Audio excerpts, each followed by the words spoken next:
यही जगह थी, यही दिन था और यही लम्हात।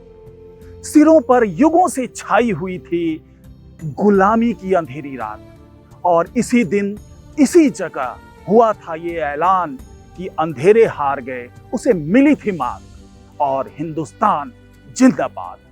और यहीं से ये ऐलान हुआ था कि लाल किले पे तिरंगा फहराएगा। आज 15 अगस्त है, हर घर तिरंगे का मौका है और इसी मौके पर आज हम आपको दिखाने जा रहे हैं आजाद भारत का सच। तो चलिए रुख करते हैं इस कार्यक्रम का। और मैं हूं डॉक्टर सुरजीत सिंह और आप देख रहे हैं न्यूज वॉच इंडिया।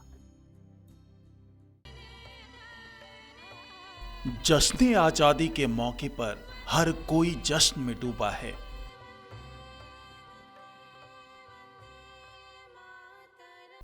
लाल किले की प्राचीर से लेकर जिंदगी की हर तस्वीर तक खुशी के रंगों से नहाई हुई है। लेकिन इन खुशी के जज्बों के लय पर तैरता एक सवाल भी है, एक ऐसा सवाल जो आजादी के जश्न को फीका कर देता है, आजादी के तरंग में जंग लगा देता है, आजादी के दुल्हन के श्रृंगार को उजाड़ सा देता है। सवाल यह है कि अगर हम आजाद हैं तो आजादी के इतने बरस बाद भी वतन में अपने ही गुलशन को उजाड़ने का सिलसिला क्यों नहीं थम रहा? जो ये देश में जो दंगा हो रहा है इससे मिलना चाहिए, जो दंगाई जो नेता इससे आज़ादी मिलना चाहिए, जो दंगाई करवाते हैं। आपने भी मेवात के अंदर में देख लो, आप कभी कांवड़ यात्रा पे दंगा हो रहा है, कभी शोभा यात्रा पे दंगा कराए जाते हैं। क्यों देश की निर्भया घर से निकलते हुए खौफ की चादर ओढ़ने के लिए मजबूर है? क्यों भाई भाई का लहू पी रहा है? मेरे लिए आज़ादी का मतलब है सब अमन और चैन से रहे। ये हिंदुस्तान, पाकिस्तान, हिंदू, मुस्लिम कुछ नहीं होना चाहिए। सिर्फ एक ही चीज़ होनी चाहिए कि सिर्फ ऊपर वाला है, उसमें भेदभाव नहीं करना चाहिए। क्यों आज भी बच्चे हाथों में कटोरा लिए चाचा नेहरू का प्यार भूलते जा रहे हैं? मजबूरी नाम शुक्रिया, 3-4 लड़की ब्याह के लिए हैं। मजबूरी है भाई हमारी, तो 3-4 लड़कियां ब्याह के लिए जो बोले। क्यों देश का किसान खुद को मारने के लिए मजबूर होता जा रहा है? किसान हूँ, किसानी करता हूँ और आज किसान की तो हालत मैडम बहुत ख़राब है। आज महंगाई, हमको तो किसान को तो महंगाई सता रही है। क्यों मेहनत कशों की मेहनत पर दौलतमंदों का कब्जा है? न गरीब आदमी न भरपेट खाना खा पाता है, न सही से कपड़ा पहन पाता है। जो हम लोग पे लागू होता है, जो विधायक सांसद जो है ना, जो जीत के जाते हैं ना, उस पर क्यों नहीं लागू होता है? क्यों आजाद भारत में 2 भारत दिखाई देते हैं? एक वो भारत जो ऐशो आराम के बिस्तर पर चैन से सोता है और दूसरा फुटपाथ की तपती जमीन पर आजादी के मायने ढूंढता है। जब मजबूरी रहती है तो हर चीज़ ही महंगी है। काम दाम है नहीं, बिल्कुल महंगाई की वजह से कहीं भी जाइए तो रोड पे काम है नहीं। उतना तो मैं पढ़ा लिखा हूँ नहीं, जो भी है, और जितना आता है तो अपने बलबूते पे जो भी कर भी रहा हूँ। तो उसमें क्या है कि सबको सस्ता चाहिए, सबको देखना है, मुझको छोटा भी देखना है, बड़ा भी देखना है, बच्चे भी पढ़ाने रहना है, रेंट पे रहता हूँ, तो फीस कहाँ सब निकालना, तो बड़ी दिक्कतें होती है। मैं पढ़ा नहीं पा रहा हूँ बच्चे को अभी महंगाई की वजह से। एडमिशन फीस हर साल मांगते हैं। एक बार एडमिशन स्कूल में करा दिया गया तो हर साल मांगते हैं एडमिशन फीस। बताइए कहाँ से दूँ? एक बच्चे को मैंने हटवा दिया, मजबूरी ये कर रहा हूँ, रोड पे खड़ा हूँ। सवाल है कि आजादी के इतने बरस बीत जाने के बाद भी कोई राजनीतिक पार्टी क्यों अच्छे दिन का महज वादा करके जीत जाती है?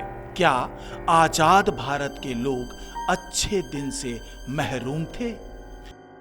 जिस तरफ निगाह डाल लीजिए, सवाल दर सवाल, सैकड़ों सवाल जो आजादी के जज्बे को कमजोर सा कर देती है। क्या हम वाकई आजाद हुए हैं? इस आजादी से कौन आजाद हुआ है? किसके अंधेरे घरों में आजादी के तारे चमकते रहे और किसकी दुनिया आज भी अंधेरे में उम्मीद की किरण तलाश रही है? आजाद भारत सवाल पूछ रहा है, बोलो बोलो, सही मायने में आजाद कौन है? मेरा भारत मौन क्यों है? भाई पत्थरबाजी किया, सुनो एक मिनट, पत्थरबाजी एक बार सुन लो भाई। अरे भाई अपना बात बोलेगा, सुनोगे नहीं? पत्थरबाजी किया मान लो 4 लोगों ने, और तुम पूरा घर उजाड़ दिए सबके, पूरे क्यों उजाड़ोगे? अरे सुनो एक बात, किसी ने, अरे सुनो, तुम्हारे आदमी ने सुनो, तुम्हारे आदमी ने मुता एक लड़के के ऊपर, उसका घर जब तोड़ेगा तुम क्यों बोल रहे बीच में? तुम नहीं चला, तुम लोग रोए। ये तस्वीर रेड लाइट एरिया की है। गुलाम जिस्म आजाद हो गया, मगर आजाद तन के खरीदार आज भी बाजार में घूम रहे हैं। हमारी मजबूरी थी, बचपन में ही जब हम छोटे थे तो हमारे पिताजी मर गए, तब इस्लाम में चले आए। मजबूरी, कौन रोजी रोटी, जब मेरे ही खानदाने में ऐसा हो रहा है तब जो हम कर रहे हैं।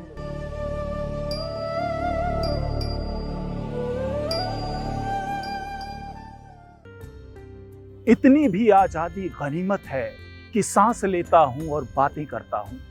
अकबर इलाहाबादी का ये शेर न जाने किन हालात में लिखे गए होंगे, न जाने किन हालात को देखकर लिखे गए होंगे, लेकिन आज भी जब मैं अपने आसपास उकताए हुए चेहरों को देखता हूं, बेबस माँ को देखता हूं और अपने हालात से समझौता कर चुके लोगों को देखता हूं, तो लगता है कि ये शेर आज भी उतना ही मौजूद है।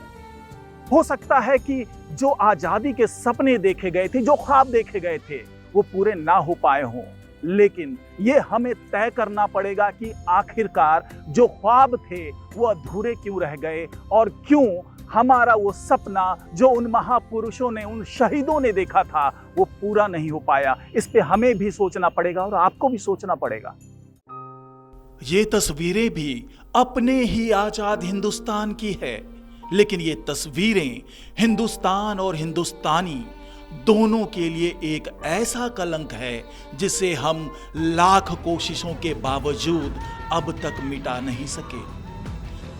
हम ये कह रहे हैं कोई भी दंगाई हो, मैं कह रहा हूँ दंगाई कोई भी हो, अगर आपकी सरकार से दिक्कत है, सरकार सिस्टम से प्रॉब्लम है, तो सिस्टम से लड़ो। किसी गाड़ी में आग मत लगा दो, किसी को दुकान में आग मत लगा दो, किसी घर में आग मत लगा दो, किसी निर्दोष के ऊपर गोली चलाने का, पत्थर से ये काम मत करो। जब सरकार वहाँ कार्रवाई करने लगा, सरकार जब उनको अरेस्ट करने लगा, जब वहाँ पे बुलडोजर वो करने लगा उनको, तो यही लोग टुकड़े टुकड़े गैंग जाके अरे बुलडोजर तोड़ दिया, लेकिन जिसकी 20-20 लाख का गाड़ी चला उसके लिए किसी का आंख में आंसू है, क्यों गाड़ी चलाया? आप बताओ, पत्थर कैसे आ गया छत पे? अचानक पत्थर कहाँ से आ गया? ये ट्रक से पहले पत्थर उठाते हैं छत के, उसके बाद पत्थरबाजी छत पे से करते हैं। छत पे पत्थर कहाँ से आते हैं? सारे जहां से अच्छा हिंदोस्तां हमारा, हम फख्र से कहते हैं, मगर इसी हिंदुस्तान के अपने हिंदुस्तानियों को हम रंग रूप, भाषा, बोली के आधार पर पराया बनाने में जरा सी देर नहीं लगाते। मुश्किलों से गुजरकर आजादी के राह तकने वाले इतने भर नहीं हैं। इनसे मिलिए, ये हैं पापड़ बेचने वाले एक लाचार पिता। दिल्ली में मात्र 40 रुपए के 4 पापड़ बेचकर अपना और घर वालों का पेट पालने के लिए मजबूर हैं। गरीब आदमी तो मर जाएगा, ऐसे महंगाई बढ़ता रहेगा। आपका कैसे गुजारा होता है? कैसे गुजारा होता है? रोज कुआं खोदो, रोज पानी पियो, वही हाल है। अगर एक दिन अगर काम न करे तो समझ लो कि गया रोटी पानी। काम कर रहे हैं, रोज काम कर रहे हैं, रोज कमा रहे हैं, जितना कमा रहे हैं उससे ज़्यादा एक रुपये कमा रहे हैं, 1.25 रुपये खर्च है महंगाई के हिसाब से। हर परिवार मजदूरी न करे तो शाम सुबह उनको भोजन नहीं मिलेगा, हैं? यानी महंगाई बहुत ज़्यादा हो गई। कमाई कम है, महंगाई ज़्यादा है। किसी तरह से रोजी रोटी हम लोग चला रहे हैं। पूरे परिवार, एक परिवार सब मजदूरी करते हैं, तब जा कर के उनका शाम सुबह गुजर बसर होता है। हो जाता वही जैसे वो बताया हमारा भाई कि रोज़ कुआं खोदो, रोज़ पानी पियो। यानी एक दिन कुआं खोदने से पानी नहीं पिया जा रहा, सूख जा रहा, रोज़ खोदो, रोज़ पियो, उसी तरह हो रहा है गुजर बसर। एक दिन भी नौकरी ना करे, हम रहेंगे शाम को हमारा चूल्हा बुझा रहेगा। एक दिन हम पापड़ न बेचे, हमारे परिवार काम न करे, तो दूसरे दिन खाना भोजन नहीं मिल पाएगा। ये हाल है, बहुत बेहाल हाल है। जिस उम्र में भारत सरकार 60 की उम्र के लोगों को रिटायर कर देती है, वहीं ये शख्स अपने हाथों से दूसरों का पेट भरते हैं ताकि अपने परिवार का पेट पाल सके। हमारी झंडा फहर रही है, ये हम मान लिए, लेकिन अभी भी आर्थिक रूप से आदमी गुलाम है। बड़े बड़े पदाधिकारियों के अंदर आदमी दबा हुआ है। बड़े पदाधिकारी की अपनी वर्चस्व है, जो चाहे वो कर लेंगे। बड़े बड़े बिजनेसमैन हैं, पैसों को दाब के रखे हुए हैं। अगर वो पैसा सरप्लस बैंक में रहती तो गवर्नमेंट के ऊपर, देश के ऊपर लोड नहीं पड़ता। क्या करते हैं? हम यही एक दुकान खोले हैं 8-7 रोज से। क्या क्या बनाते हैं? पूरी और सब्जी। कितनी कमाई हो जाती है एक दिन में? नहीं, अभी तो कमाई हो नहीं रही है, अभी तो लॉस में ही चल रहा है। दुनिया में शायद ही कोई और देश हो जिसे मां का सम्मान मिला हो।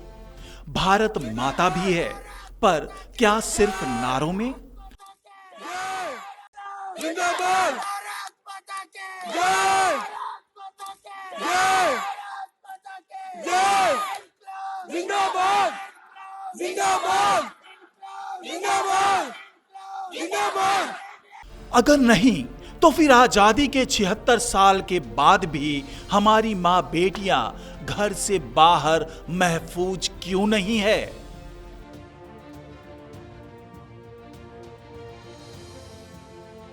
एक टूटी हुई जंजीर की फरियाद है हम, और दुनिया समझती है कि आजाद हैं हम। कई ख्वाब ऐसे हैं जिसको पूरे करने बाकी हैं। अभी आजादी का अमृत महोत्सव चल रहा है, लेकिन अभी भी ऐसे कई ख्वाब हैं जो अधूरे हैं। ऐसे कई सवाल हैं जो हमारे जहन में उभरता है और उन सवालों के जवाब मिलने बाकी हैं। ये सवाल उस दौर से है जब आदिम युग हुआ करता था, लेकिन उस युग के बाद से भी तमाम कोशिशें की गई, लेकिन उन सवालों के जवाब अभी तक हमें नहीं मिले हैं।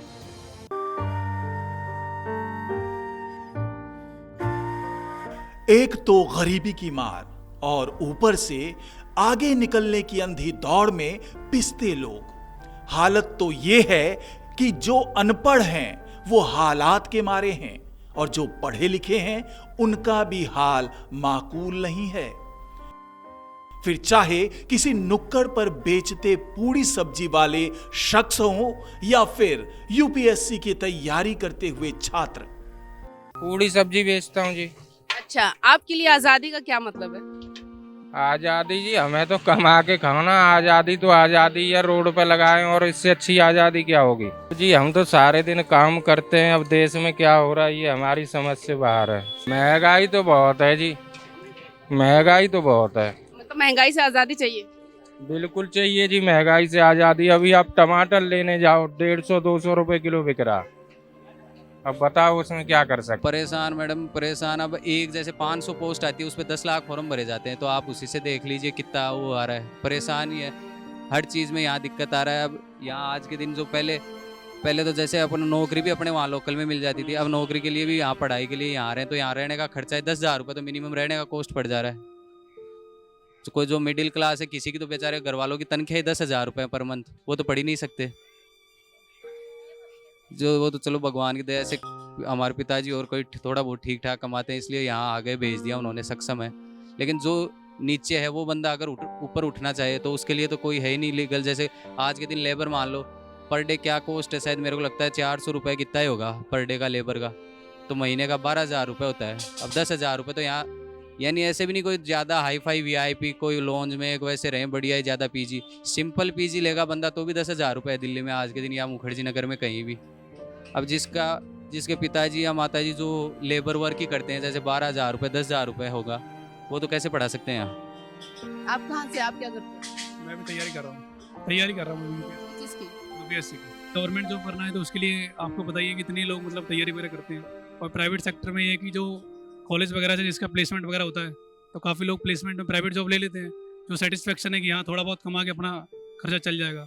और बाकी जो है कि क्या कहते हैं, जिसको गवर्नमेंट जॉब है, जिसको आगे मतलब कुछ अच्छा करना है लाइफ में, अपने पेरेंट्स वगैरह को मतलब कोई अच्छी जगह लेके जाना है, अपनी आगे की फैमिली जनरेशन वगैरह उसको सही करना है, तो फिर वो गवर्नमेंट जॉब के लिए तैयारी करता है। इस जनाब ने तो अपनी बातें जोश जोश में बोलती, लेकिन तजुर्बों की झुर्रियों में लिपटे काका की जुबान सच बोलने से पहले ही लड़खड़ा गई।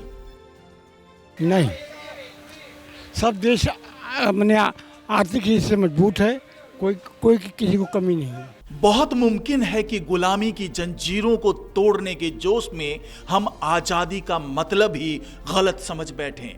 चोर ने सोचा अब वतन आजाद है, खुलकर चोरी की जाए। रिश्वतखोरों ने सोचा कि अब वतन आजाद है, खूब रिश्वत का जाम आबाद करो।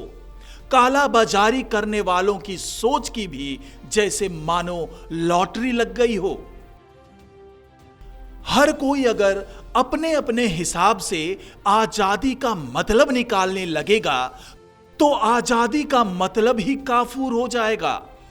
टैक्स बढ़े जो कुछ युवाओं से बात कर रही थी, वो कह रहे थे कि स्टडी भी बहुत महंगी हो गई है और कंपटीशन भी बहुत बढ़ गया है। जनसंख्या जब ये बढ़ेगा, हम अगर 5 लोग हैं और जॉब 3 है तो कंपटीशन बढ़ेगा। पहले क्या आसानी से जॉब मिलता था? नहीं मिलता था ना। किसको पहले क्या सब बड़े बड़े फॉर्च्यूनर पे घूमते थे, बड़े बड़े होटल में जाके खाते थे? नहीं ना खाते थे, नमक रोटी खाते थे। अब जो महंगाई है वो महंगाई नहीं है, ये मोबाइल है। ये 10,000 की है। मेरे घर में मान लीजिए 4 आदमी है, 2 मैं हूँ, 2 मेरे बच्चे हैं, तो 4 मोबाइल चाहिए तो 40,000 की मोबाइल हो गया। ये चलेगा कितना, 1 साल या 2 साल? और रिचार्ज करे 1000 रुपया का रिचार्ज हो। महंगाई यहाँ पे बढ़ा है, विलासता पे महंगाई बढ़ा है, आवश्यकता पे नहीं बढ़ा है। आप विलासता की ज़िंदगी जी रहे हो, खाओगे मैकडोनल्ड में ही सुबह शाम, और फिर बोलोगे महंगाई है। मतलब हमें मुर्गा घींचना है और महंगाई भी है, मगरमच्छ के आंसू भी खाना है और लोगों को निगलना भी है। मोबाइल का रिचार्ज है, हर व्यक्ति आज मोबाइल चला रहा है, सबको रिचार्ज लग रहा है। तो मेरा सरकार से एक आग्रह है और निवेदन करता हूँ सरकार से कि अगर ये रिचार्ज जो है हमको 8 रुपये प्रतिदिन पड़ रहा है, अगर ये रिचार्ज हमारा जो 24 दिन का होता है, ये जो 3130 दिन का हमारा महीना होता है, अगर पूर्णतः से ये रिचार्ज पूरा होने लगे तो ₹1.25 के ऊपर हमारा प्रतिदिन का रुपया बचेगा। और देश का मेरा ₹1.25, आप हम सबका ₹1.25, देश का करोड़ों अरबों रुपया बच सकता है। किसान हूँ, किसानी करता हूँ और आज किसान की तो हालत मैडम बहुत ख़राब है। आज महंगाई, हमको तो किसान को तो महंगाई सता रही है। आज जो भी जितना हम पैसा कमाए थे, इतनी तेज चरम सीमा पर महंगाई बढ़ गई है, उसमें सारा का सारा पैसा बढ़ा जाता है। आजादी यानी संविधान के मुताबिक जिंदगी जीने की आजादी। आजादी यानी सबको साथ चलने और तरक्की करने की आजादी। आजादी यानी भाई भतीजावाद की बर्बादी। आजादी यानी आखिरी पायदान पर खड़े हिंदुस्तानी की चिंता। आजादी सिर्फ एक शब्द नहीं बल्कि एक ऐसी विचारधारा है जिसके बिना भारत मुकम्मल नहीं होता, इसकी तस्वीर रंगीन नहीं होती, इसके दामन में चांद सितारे नहीं चमकते। हाँ, और दूसरा बच्चा पढ़ रहा है 12 में, तो उसकी एडमिशन फीस मांग रहे हैं 30,000, मतलब फीस मिला के। हाँ, हर साल एडमिशन फीस मांगते हैं। अभी हमने जमा नहीं की, अब देखो कह रहे स्कूल में बात करेंगे, कुछ कम करें, तो हम लोग के पास है नहीं अभी। ये परेशानी हम लोगों को बहुत ज़्यादा है। और मेरी जो वो बेटी है वो पढ़ना चाहती है, वो कहती है हमको किसी तरह भी पढ़ाओ। हम पढ़ेंगे, कॉमर्स लिया हुआ उसने। हाँ, बेटा तो नहीं पढ़ रहा है मगर बेटी पढ़ना चाहती, वो कहती हम पढ़ के कुछ निकलना चाहते हैं। इस महंगाई के दौर में आपने एक बच्चे को स्कूल से हटवा दिया। हाँ, क्या करें, फिर क्या करेंगे उसका भविष्य? अब उसका भविष्य अपने पापा के साथ उसको लगाया हुआ, क्या करें, काम ही करेंगे यही। आपके लिए आज़ादी का मतलब क्या है? देखिए, आज़ादी एक प्रॉपर तरीके से हमने आज़ादी मिल गई है, ठीक है, आज़ादी मिली, पर हम आज़ादी जी नहीं रहे हैं, जो सच्चाई है। इस चीज़ को अब हम किस तरीके से बिलीव कर रहे हैं, लोग बाग विश्वास करें ना करें, पर सच्चाई ये है कि आज़ादी नहीं जी पा रहा है इंसान आज के टाइम में, क्योंकि महंगाई इस तरीके से इंसान को दबा देती है कि आदमी उसमें आगे बढ़ ही नहीं पा रहा। महंगाई का इतना दौर है इस समय कि इंसान सोच के भी कुछ नहीं कर पाता। एग्जाम्पल तौर पे आप ले लीजिए, ये टमाटर का रेट 240 होना है। अब 240 जो मिडिल क्लास आदमी है वो 240 कैसे कवर करेगा? आप पेपर बांटने का काम करते हैं, तो कितनी कमाई हो जाती है? मैम एक्चुअली इसमें तो कोई ज़्यादा कमाई नहीं है, जितना भी आदमी मैनेज कर ले, ये तो अपने उस पर है, मतलब अपने जितना आप कर सकते हो, कोई इसमें कोई ज़्यादा वो नहीं है। आदमी कितना ही कमा सकता है, पर यह है जो सच्चाई है कि इतना कमाते हैं कि भाई खाली परिवार का गुजर बसर हो जाता है। कहूँगा कि बेरोजगारी अधिक है, बहुत अधिक है हमारे देश में बेरोजगारी। दूसरी बात भ्रष्टाचार है, उसके संग संग भ्रष्टाचार ने और ज़्यादा बढ़ावा दे दिया इस चीज़ को। अब भ्रष्टाचार इतना है कि एक नॉर्मल बंदा अपने उससे नहीं, अपने परिवार को अगर एक वो सही तरीके से सही एंगल से चले तो वो बेचारा नहीं कर पाएगा, क्योंकि बेरोजगारी और भ्रष्टाचार ने इतना मार दिया बहुत ज़्यादा इस देश को। ऐसी आजादी को बनाए और बचाए रखने के लिए आजादी को सही मायने में उन तक पहुंचाना होगा जो आज भी अपने भविष्य को लेकर फिक्रमंद हैं, जिनके दिलों में देश की आजादी का जश्न सिर्फ 15 अगस्त तक पतंग उड़ाने भर का नहीं है, बल्कि सुबह से लेकर शाम तक जिंदगी की गाड़ी को किसी तरह खींचना है, ताकि उनकी अंधेरी जिंदगी में उम्मीदों का दीपक जलता रहे। वरना सच मानिए, आजादी सिर्फ 3 थके हुए रंगों का रह जाएगा जिन्हें एक पहिया ढोता है। Bureau report, news watch India. आजादी के 76 साल बाद भी आज भी कई ऐसे ख्वाब हैं जिसको पूरा किया जाना है, कई समस्याएं ऐसी हैं जिसका समाधान मिलना है, कई सवाल ऐसे हैं जिसका जवाब मिलना बाकी है। लेकिन आजादी एक सच है, ये हम भी जानते हैं, ये आप भी जानते हैं, लेकिन विकास का पहिया जितनी तेजी से घूमना चाहिए था उतनी तेजी से शायद घूम नहीं पाया, क्योंकि समाज के आखिरी पायदान पे खड़े व्यक्ति को जो न्याय मिलना चाहिए था, जो उसके ख्वाब पूरे होने चाहिए थे, शायद वो नहीं हो पाया है। तो हमें एक बार सोचना पड़ेगा कि क्या इसमें हमारी और आपकी भूमिका हो सकती है, या केवल सरकार पे हम आश्रित होकर, उस पे निर्भर होकर केवल उसके फैसले का इंतजार करते रह जाएंगे। तो आजादी का मायने क्या है, आजादी का सही सच क्या है, ये हमें भी जानना है और आपको भी जानना है, और सबको मिलकर इस आजादी को आगे बढ़ाना है। और इस आजादी के लिए जो करना है वो हमें करना चाहिए, भले ही वो हम आखिरी पंक्ति के खड़े हुए सिपाही हो या आखिरी पंक्ति पे खड़े हुए वो समाज के लोग हों जो अपने ख्वाब को पूरा करना चाहते हैं। तो स्वतंत्रता दिवस की आपको ढेर सारी बधाई और मुझे दीजिए इजाजत। नमस्कार।